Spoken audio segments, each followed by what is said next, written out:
What's your forecast for how AI is going to affect the labour market and society at large? So, really good question, Gareth. And I wish I had a crystal ball. But in the absence of the crystal ball, I think that it's fairly obvious that there are some jobs that are rules-based. Those rules-based jobs are the easiest to deploy any kind of technology for.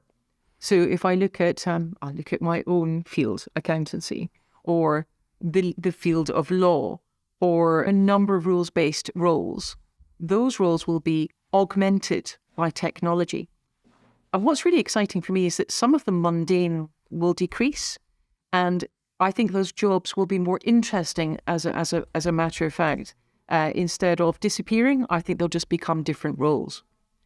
So when I look at the legal industry and I look at the application of IBM's ROS database, is all of the American precedents in legal history have gone into that database. And now as a junior legal associate, you can go into the system and you can say, this is my court case, this is what I want to do, and legal precedent pops up. And there's your winning argument already.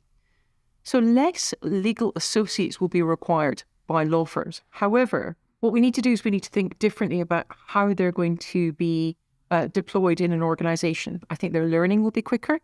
I think that they will then be able to be deployed face-to-face with clients more often, rather than sitting in a back room leafing through big tomes of work. And so I think it's still going to be a very interesting career move and probably less mundane.